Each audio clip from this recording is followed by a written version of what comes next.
سمیٹنے جا رہا ہوں ایک جملے میں، لگے کہ پوری تاریخ ایک جملے میں سمٹ گئی ہے، تو سمٹ کے اہل بیت کی عظمتوں کو سلام کیجئے گا۔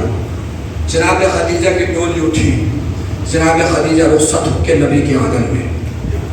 وہ وقت بھی آیا کہ جب نبی کو حکم دیا کہ پیغام اسلام برسریام پہنچایا جائے۔ اسلام گلی گلی نکڑ نکڑ پھیلنے لگا۔ ایک دن جناب خدیجہ نے دیکھا کہ حضرت ختم مرتبت خاموش بیٹھے ہیں، اداس بیٹھے ہیں۔ پوچھا کیوں پریشان ہے؟ رسول نے پلٹ کے فرمایا مکے میں قحط پڑ رہا ہے، اگر ان کو کچھ میسر نہ آیا تو لوگ بھوک کے مارے مر جائیں گے۔ جناب خدیجہ نے فرمایا گھبرا کیوں رہے ہیں، میری دولت کس دن کام آئے گی؟ ترے رسول کے باہر خدیجہ کی دولت کا ڈھیر لگنے لگا۔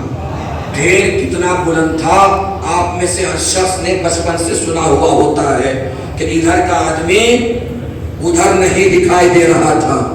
مکے کے قحط زدہ لوگ سب بستہ ترے رسول کے باہر کھڑے ہیں، چاہتے ہیں کہ ہاتھ بڑھائیں، خدیجہ کی دولت لے جائیں۔ خدیجہ کے پردے کے پیچھے سے آواز آئی، دولت لے جانا چاہتے ہو؟ کچی بی بی لے جانا چاہتے ہیں کہ تم میرا ایک کام کرو، کہ بتائیے بی بی کہ کلمہ پڑھتے جاؤ دولت لیتے جاؤ۔ نہیں توجہ فرمائی، کلمہ پڑھتے جاؤ دولت لیتے جاؤ۔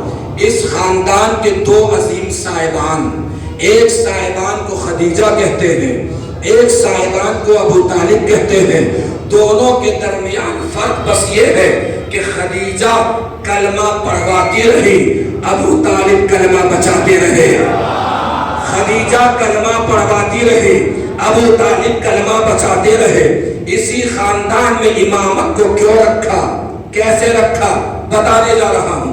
آواز کبریائی ہوگی، اے میرے حبیب آپ کو میرے پاس آنا ہے واپس، آپ کے بعد چلنا ہے سلسلہ امامت۔ اسلام پر خدیجہ کا بھی احسان ہے، اسلام پر ابو طالب کا بھی احسان ہے، تو یہ بات طے ہے سلسلہ امامت یا نسل خدیجہ میں رہے گا، سلسلہ امامت یا نسل ابو طالب میں رہے گا۔ مگر مسئلہ یہ ہے کہ سلسلہ امامت اگر نسل خدیجہ میں رکھوں تو ابو طالب کے احسان کا بدلہ کیسے دوں؟ سلسلہ امامت اگر نسل ابو طالب میں رکھوں تو خدیجہ کے احسان کا بدلہ کیسے دوں؟ ایسا کر ٹہلتا ٹہلتا میرے پاس عرش کی بلندی پہ چلا، بات کر لیتے ہیں، خدیجہ کی بیٹی لیتے ہیں، ابو طالب کا بیٹا لیتے ہیں۔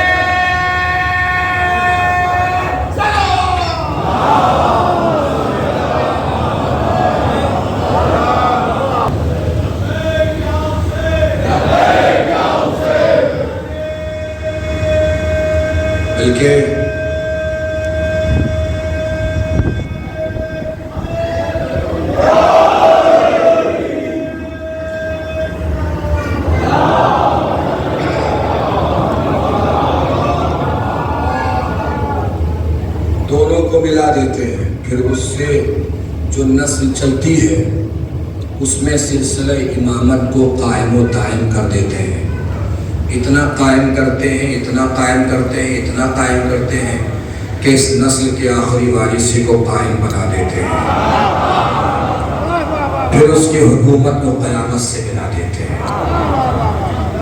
یہ وہ نسل ہے جو سلسلہ امامت کے ذریعے جس کی ولایت کا غدیر کے میدان میں نبی نے اعلان فرمایا تھا۔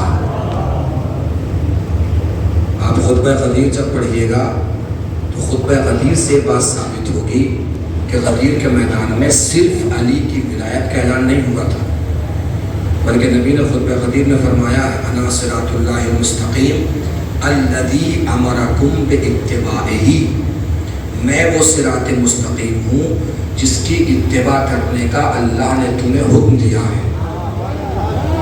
ثم علی من بعدی، پھر میرے بعد علی کی اتباع کا حکم ہے۔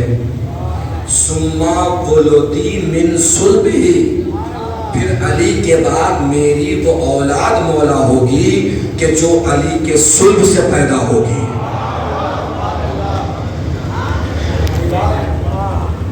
غدیر کے میدان میں علی کو مولا بنایا گیا ہے، تو ہمارا فرض کیا ہے؟ علی کو مولا مانے۔ کیا فرض ہے ہمارا؟ کیا فرض ہے؟ علی کو مولا مانے۔ ارے جو مانتے ہیں وہ تو بول لیجئے، علی کو مولا مانے۔ علی کو مولا ماننا ہے۔ بدو عورتوں نے کہا ناراض ہونے والی بات ہی ہے، اتنے سارے دولت مندوں کے رشتے آپ نے ٹھکرا دیے۔ جناب خدیجہ نے زیر لب تبسم سجا کے فرمایا پہلے تو مجھے یہ بتاؤ اتنے سارے دولت مندوں میں سے مجھ سے بڑا دولت مند کون تھا؟ سلامت رہیے۔ اتنے سارے دولت مندوں میں سے مجھ سے بڑا دولت مند کون تھا؟ پھر مجھے یہ بتاؤ جس سے میں شادی کر رہی ہوں اس سے بڑا صادق کون ہے؟ اس سے بڑا امین کون ہے؟ اس سے بڑا صاحب کردار کون ہے؟ معاملات ٹھیک ہونے والے تھے کہ خالہ اماں بگڑ گئی۔ معاملات ٹھیک ہوتے وقت عورتوں میں ایک اماں اس ٹائپ کی ہوتی ہے جو اسی ٹائم بگڑتی ہے، مردوں میں اس ٹائپ کے ایک ابا ضرور ہوتے ہیں جو اسی ٹائم بگڑتے ہیں جب معاملات ٹھیک ہونے والے ہوتے ہیں کہ میرے ہوتے معاملات ٹھیک نہیں ہونے دوں گا، میرے مرنے کے بعد چاہے جو کرتے ہیں۔ بزرگان میرے سر کا تاج ہے، اللہ اپنی زندگیوں کو طولانی فرمائے۔ کہ میرے ہاتھ جڑے ہیں، میں اپنے بچوں اور جوانوں کی بارگاہ میں عرض کر رہا ہوں کبھی بھی سماج میں آپ کا نام اس فہرست میں نہیں ہونا چاہیے جو فتنہ پھیلاتے ہیں۔ ہمیشہ اس فہرست میں آپ کا نام ہونا چاہیے جو فتنہ دباتے ہیں۔ کیا کہنے، واہ واہ واہ واہ، یہ جو فتنہ پھیلانے والے لوگ ہوتے ہیں حقیقت میں یہ مردہ لوگ ہوتے ہیں۔ کیا کہنے، واہ واہ واہ واہ۔ سماج کا مردہ طبقہ ہوتا ہے جو فتنہ پھیلانے والے لوگ ہوتے ہیں، اور ان کو آسانی سے آپ دیکھ سکتے ہیں کون لوگ ہیں۔ چھٹی کا دن ہو 10 بیٹھکوں پہ گھوم جائیے، جو کہہ رہا ہوں بس اتنا ہی سمجھیے گا۔ نہ بیٹھک میں بیٹھنا برا ہے، نہ بیٹھک میں بٹھانا برا ہے۔ بیٹھک میں بیٹھنا بھی اخلاقی شان ہے، بیٹھک میں بٹھانا بھی اخلاقی شان ہے۔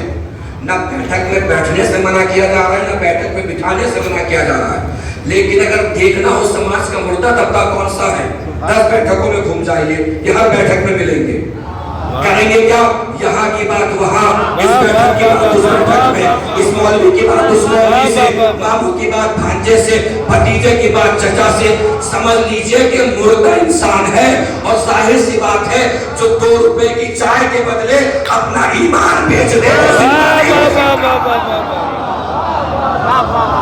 آنے والی بیویاں اور ہیں، ایمان بنا کر لائی جانے والی بیویاں اور ہیں۔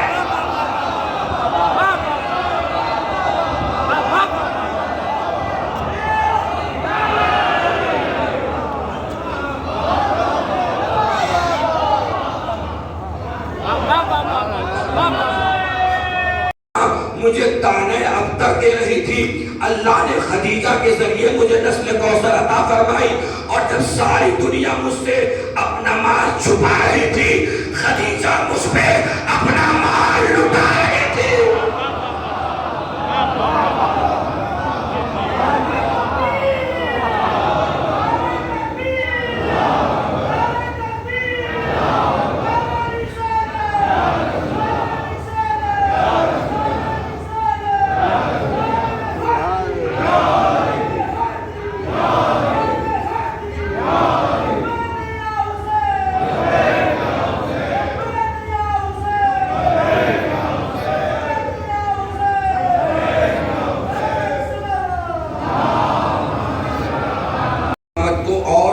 رکھا کیوں اور کیسے، معمہ حل ہوگا، مجلس تمام ہو جائے گی۔ اس خاندان کے 2 عظیم صاحبان ہیں، ایک صاحبان کو ابو طالب کہتے ہیں، ایک صاحبان کو خدیجہ کہتے ہیں. کون ابو طالب؟ محسن اسلام ابو طالب، محسن شریعت ابو طالب، محسن نبوت ابو طالب، محسن دین ابو طالب، محسن رسالت ابو طالب، محسن امامت ابو طالب. وہ ابو طالب جن کے بارے میں تاریخ نے لکھا کہ حضور کی ولادت ہوئی ہے ابو طالب کے گھر میں، حضور کا نام محمد رکھا ہے ابو طالب نے، حضور کو پالا ہے ابو طالب نے، حضور کا نکاح پڑھا ہے ابو طالب نے. آواز کبریائی ہوگی، اے ابو طالب تم میرے رسول پر احسان کرو اپنی اوقات سے، ہم بدلہ دیں گے اپنی حیثیت سے. تو اے ابو طالب طے ہو، میرا رسول آپ کے گھر میں پیدا ہوا، آپ کا بیٹا میرے گھر میں پیدا ہوگا. اے ابو طالب طے ہوا کہ میرے رسول کا نام آپ نے محمد رکھا، آپ کے بیٹے کا نام ہم علی رکھیں گے. اے ابو طالب طے ہوا کہ میرے رسول کو آپ نے پالا، آپ کے بیٹے کو میرا رسول پالے گا. اے ابو طالب طے ہوا کہ میرے رسول کا نکاح آپ نے فرش پر پڑھا، آپ کے بیٹے کا نکاح ہم عرش کی بلندی پر پائیں گے.